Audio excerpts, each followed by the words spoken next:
Hello friends, Shubhen sir का study channel में आप लोग का स्वागत है। आज हम इस वीडियो में पढ़ेंगे 3M वेस्टेज ट्रेनिंग प्रोग्राम बारे में, उसका मुद्दा का पार्ट 2 के बारे में। ऑलरेडी मैंने मुद्दा का पार्ट 1 आप लोग को पढ़ा रखा हूँ। आज हम पढ़ेंगे मुद्दा की पार्ट टू। जैसे आप लोगों को बताया था 3M वेस्टेज बोले तो मुद्दा, मूरा, मूरी। ये ऑलरेडी मैंने प्रीवियस वीडियो में आप लोग को बता रखा हूँ, मुद्दा, मूरा और मूरी के बारे में। और जो मुद्दा का अंदर 8 टाइप ऑफ वेस्टेजेस है, उसके अंदर मैं ऐसे पढ़ाया था कि आपको शॉर्ट फॉर्म बताया था कि डाउन टाइम। ठीक है, डाउन टाइम। जैसे डिफेक्ट्स के बारे में ऑलरेडी वीडियो में छोड़ रखा हूँ, और उसकी पार्ट 1 वीडियो में O for over production, W for waiting और N for non utilized talent. इस चार के बारे में डिटेल्स में मैं ऑलरेडी जो अपनी 3M का मुद्दा की पार्ट 1 वीडियो में छोड़ रखा हूँ, आप लोग देख सकते हैं। आज हम पढ़ेंगे today we are learning in time. T stands for transportation, I stands for inventory, M stands for motion, E stands for extra processing. ये जो चार पार्ट है, ये चार पार्ट 4 टाइप को हम आज पढ़ेंगे आज की वीडियो में। ठीक है, चलो अब स्टार्ट करते हैं। T stand for transportation. Transportation को कैसे मुद्दा बोला जाता है, देखो मैं बताऊँ। ट्रांसपोर्टेशन, ठीक है, एक्सेस ट्रांसपोर्टेशन को मुद्दा बोला जाता है। जो हमारा अननेसेसरी मूवमेंट होता है मटेरियल के लिए, जो अननेसेसरी मूवमेंट होता है जिसके ऊपर हमारा कॉस्ट ऐड होता है, दिस इज कॉल्ड मुद्दा। वो कंपनी के लिए मुद्दा है, बेकार की चीज़ है। देखो एक इमेज के जरिए मैं आप लोगों को समझाने की कोशिश किया हूँ। यहाँ पे कुछ मटेरियल लेकर है लिफ्टर में। किस में लेकर है? लिफ्टर में। इस मटेरियल को उसने इस बॉक्स से लेके दूसरी ट्रॉली में या बॉक्स में इस मटेरियल को उसने ट्रांसफ़र किया। क्या क्या है? ट्रांसफ़र किया है इस बॉक्स के अंदर। फिर ऑपरेटर ने क्या कर रहा है? इस बॉक्स से मटेरियल उठा के फिक्सचर में लोड कर रहा है फॉर ऑपरेशन। ठीक है, पहले एक वर्कर ने इसको ट्रांसफ़र किया दूसरी पैलेट में, और ऑपरेटर ने इस पैलेट से फिर लोडिंग किया मशीन के अंदर उसको ऑपरेशन करने के लिए। अगर ये ऐसे ना करके अगर डायरेक्ट ये मेटल को ला के ऑपरेटर के पास रख सकता था, जैसे यहाँ पे रखा हुआ है, और डायरेक्ट लोड करेगा, तो ये जो ट्रांसफ़र का कॉस्ट यहाँ पे इन्वॉल्व हुआ, मूवमेंट का कॉस्ट इन्वॉल्वमेंट हुआ, वो हमारा बच सकता था। तो कुछ कंपनी की लेआउट की वजह से अब देख सकते हैं मेटल का ओवर मूवमेंट होता है। ठीक है, चाहे पैलेट में हो, चाहे लिफ्टर में हो, ठीक है भाई, ट्रॉली में हो, या हमने बीन में लाते हैं, जो भी ट्रांसपोर्टेशन करते हैं, जिसके जरिए करते हैं, जो मेटेरियल मूवमेंट करते हैं, that is way unnecessary movement हम करते हैं किसकी? मेटेरियल की। दैट इज वेस्टेजेस और दैट इज मुद्दा। ठीक है, इसके अंदर हमारा क्या क्या लॉस होता है? कॉस्ट इन्वॉल्व होता है। कैसे? हमारा मैन पावर लगा ना, एक्स्ट्रा मैन पावर, और ट्रक लिफ्टर से लाते हो मेटल को, तो वहाँ पे गाड़ी की तेल की खर्चाई भी आती है। ठीक है, तो दैट इज कॉस्ट इन्वॉल्वमेंट होता है। और पार्ट हमने जितने नंबर्स ऑफ हैंडलिंग, अब पार्ट की बढ़ाओगे नंबर्स ऑफ हैंडलिंग, तो क्या होगा? पार्ट को डैमेज भी हो सकती है पार्ट। ठीक है, और टाइम क्या लॉस हुआ? टाइम भी क्या बहुत वैल्यू होती है, टाइम भी लॉस हुआ। और वेस्ट ऑफ ट्रांसपोर्टेशन, ये ट्रांसपोर्ट दूसरे काम में यूज हो सकता था, बट हमने यहाँ पे मेटेरियल को मूवमेंट या मेटेरियल ट्रांसफर करने के लिए हमने यूज़ किए। और इक्विपमेंट की, जो चाहे पैलेट हो, चाहे बीन हो, चाहे आपकी बीन्स हो, ट्रॉलीज हो, जो भी है, ठीक है, आपका इक्विपमेंट का भी मिस यूटिलाइज हुआ। ठीक है, दैट इज कंपनी के लिए फुल्ली वेस्टेज है। इसके अंदर आपका कोई प्रोडक्ट के ऊपर कोई वैल्यू ऐड नहीं हुआ, और प्रोडक्ट के मैन्युफैक्चरिंग कॉस्ट को उसने इंक्रीज किया। तो unnecessary movement affected the manufacture impact on the manufacturing cost to increase the manufacturing cost.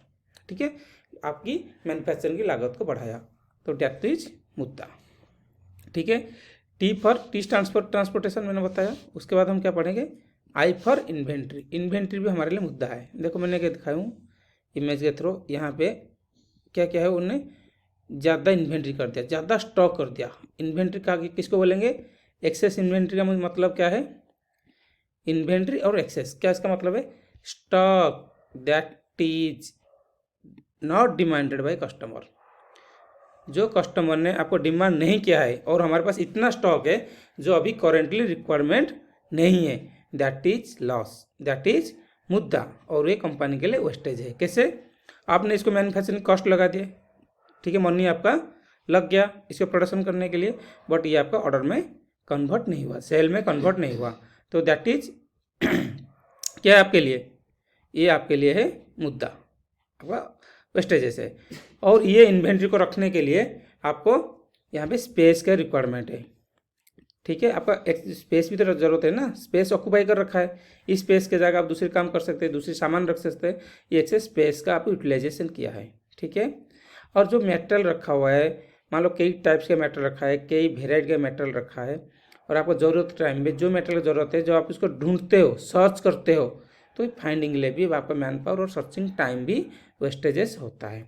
मान लो आपने ए मॉडल का मटेरियल को यहाँ पे बना के रखे हो, ठीक है, कस्टमर से इसका ड्राइंग या इसका स्टैंडर्ड, इसका स्पेसिफिकेशन में चेंजेस आया, तो ये आपके लिए क्या हो जाएगा, एब्सोल्यूट हो जाएगा। मतलब कस्टमर ने आपको डिमांड किया नहीं कि जी मेरे को बी मॉडल का पार्ट दो, तब वो आपके लिए ए वाला मॉडल आपका क्या होगा, वेस्टेजेस होगा, ठीक है। तो यहाँ पे आपका मनी भी यहाँ पे लग चुका है पार्ट के लिए, बट पार्ट को आपको एब्सोल्यूट करना पड़ेगा। तो एक्सेस इन्वेंट्री क्या है ना, आपके लिए मुद्दा है, ठीक है दोस्तों। उसके बाद हम पढ़ेंगे M. M stands for motion, M stands for motion, excess motion, वो आपके लिए भी मुद्दा है। मोशन या movement that does not add value, that is मुद्दा। आप इमेज में देख सकते हैं, छोटा सा इमेज मैंने लिया हूँ, जैसे यहाँ पे एक टूल किट है और टूल किट एक रखा हुआ है, टूल किट एक बंदा लेके दूसरी जगह जा रहा है, उसके टेबल पे रख रहा है, फिर यहाँ पे जो ऑपरेटर काम कर रहा है, एक टूल यहाँ से उठाया, इससे उसको मूवमेंट किया, फिर यहाँ पे लेके आया, फिर उसने अपने आप को क्या किया, फिर यहाँ से फिर रोटेट करेगा दूसरी टूल के लिए, ठीक है, फिर यहाँ से टूल लेके फिर यहाँ पे आएगा ऑपरेट करने के लिए। जो एक्सेस मोशन है, एक्सेस मूवमेंट है, मोशन है, तो दैट इज मुद्दा, ठीक है, दैट इज कॉल्ड मुद्दा। इसको भी आप मुद्दा बोलोगे, क्योंकि फुल्ली वेस्टेज है, कोई वैल्यू इसमें पार्ट के ऊपर, प्रोडक्ट के ऊपर ऐड नहीं हुआ। मैंने देखो एग्जाम्पल कुछ दिया हूँ, सर्चिंग टूल्स, टूल ढूंढना एक्सेस मोशन है, सर्चिंग फाइल्स और वर्क स्टेशन लेआउट। अगर आपका वर्क स्टेशन लेआउट प्रॉपर नहीं है, आपका एक्सेस मोशन बढ़ेगा, ठीक है।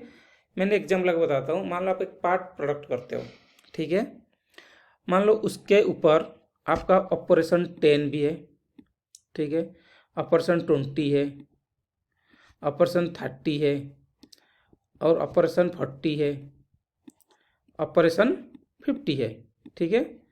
मान लो आपके ये 5 सीक्वेंस का ऑपरेशन है, और ये जो इसका कंपनी के लेआउट के हिसाब से मान लो ऑपरेशन 10 का मशीन यहाँ लगा हुआ है, ठीक है, और ऑपरेशन का 20 का मशीन आपका कहाँ लगा हुआ है, 20 का मशीन यहाँ पे लगा हुआ है, ठीक है।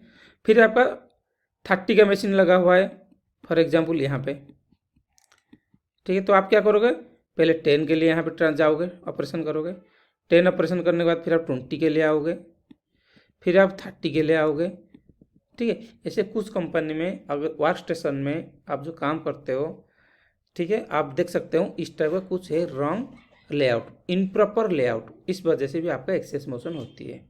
ऑपरेशन आपका लेआउट कैसे होना चाहिए, ऑपरेशन के सीक्वेंस के हिसाब से होना चाहिए। जो एक ऑपरेशन कंप्लीट होगा तो दूसरी ऑपरेशन उसका नियरेस्ट होनी चाहिए, फिर थर्ड ऑपरेशन सेकंड ऑपरेशन के नज़दीक होना चाहिए। तो वहाँ का जितना मूवमेंट, मेटल मूवमेंट और एक्सेस मोशन, ठीक है, आप कम कर सकते हो, एक्सेस ट्रांसपोर्टेशन को रिड्यूस कर सकते हो, वो आपका क्या होगा, time consume, cycle time reduce हो जाएगा और आपका प्रोडक्टिविटी बढ़ेगी, ठीक है। आपका सर्चिंग टाइम खत्म हो जाएगा, operation to operation waiting time minimize होगा, तो वो आपका क्या करेगा, आपका प्रोडक्टिविटी और आपका कॉस्ट को, मैन्युफैक्चरिंग कॉस्ट को डिक्रीज करेगा, ठीक है। अगर मैन्युफैक्चरिंग कॉस्ट आपका डिक्रीज होती है तो आपका जब सेल करोगे तो आपका प्रॉफिट इंक्रीज होगा। मैन्युफैक्चरिंग कॉस्ट अगर डिक्रीज होता है तो आपका प्रॉफिट इंक्रीज होगा, ठीक है। लास्टली हम पढ़ेंगे E for extra processing. E stands for extra processing, ठीक है। जैसे ये आपकी जो मैंने बताया था ना 8 टाइप्स का मुद्दा, ये सबसे लास्ट है, जो डाउन टाइम का मैंने आपको शॉर्टकट बताया था, इसमें E for extra processing. Extra processing जो कस्टमर से जितना प्रोसेस का आपको पैसा मिल रहा है, अगर आप अपना प्रोसेस को रिड्यूस कर सकते हो तो आपका प्रॉफिटेबिलिटी बढ़ेगी।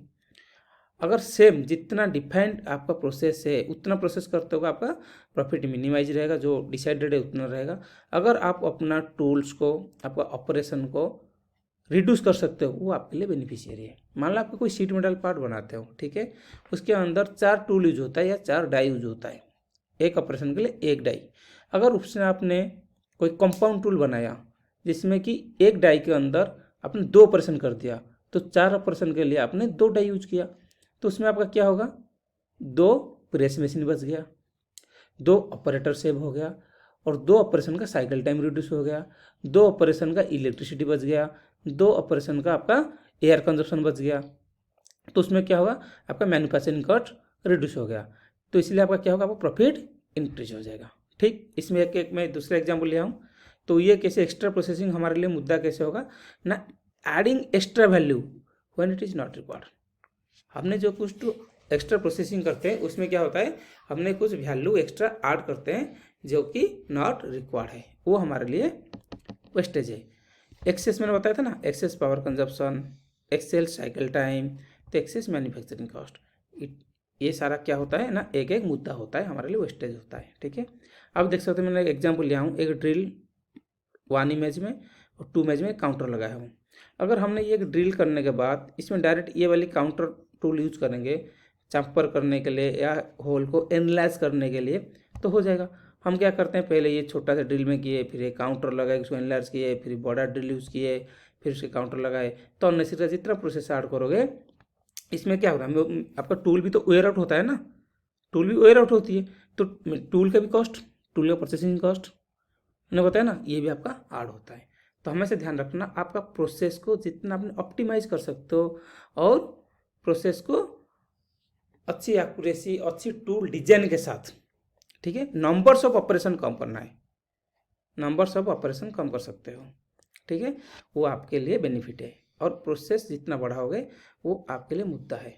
ठीक है दोस्तों, मैं उम्मीद करता हूँ ये वीडियो आपको अच्छा लगेगा, और हमने ये टोटल इस वीडियो में हमने 8 टाइप्स ऑफ मुद्दा के बारे में डिस्कस की है, जिसका शॉर्ट फॉर्म मैंने आपको डाउन टाइम बताया।